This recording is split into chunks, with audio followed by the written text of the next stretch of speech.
ეხლა ჩვენ ვიმყოფებით ვია დოლოროსაზე, სადაც არის ფრანცისკანელთა მუზეუმი და ფრანცისკანელთა მუზეუმში საქართველოს ისტორიის უმნიშვნელოვანესი ორი მოზაიკა ინახება.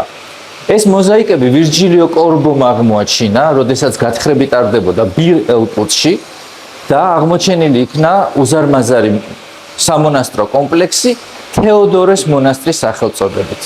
თქვენ ახლა ნახულობთ მართლაც ლეგენდარულ მოზაიკას.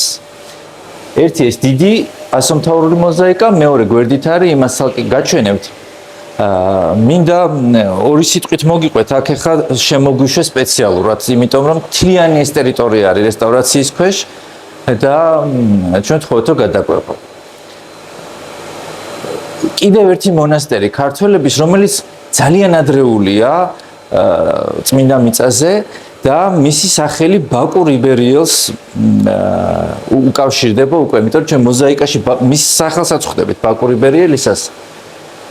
ეს არის გარიჟრაჟი ქრისტიანობის, როდესაც ერთი კიდევ დიდი მონასტერი დაარსეს ქართველებმა. ამ მონასტერს დღეს ბირ ელკუტის სახელით იცნობენ აქ, ეს ამ ტერიტორიას ასე ეწოდება, თუმცა თეოდორეს მონასტრის სახელით იყო ცნობილი. ეს იყო თეოდორეს მონასტერი.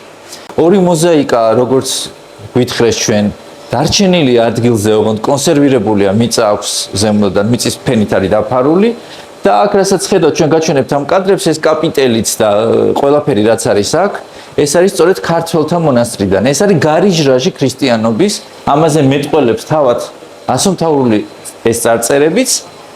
მოზაიკა არის კიდევ უფრო განსაკუთრებული რითი. იმიტომ რომ ეს მოზაიკა იხსენიებს ბაკურ იბერიელს, რომელიც იყო უფლისწული, ასე ვთქვათ, მაშინ. ეს და ბაკურ იბერიელის სახელი რას გვაძლევს? გვაძლევს ზუსტ თარიღებს და ეპოქას, თუ რაოდენ ადრე ჩნდებიან ქართველები აქ და აშენებენ მონასტრებს. და ეს რას ხატყობს კიდევ, რომ მონასტრის აშენება პირდაპირ ხო არ დაიწყეს, ჩამოვიდნენ და მონასტრული ცხოვრება დაიწყო. ანუ აქ ქართველები უკვე იყვნენ, მოღვაწეობდნენ და მივიდნენ იქამდე, რომ მათ უდიდესი ქართული სავანეები აეშენებინათ წმინდა მიწაზე.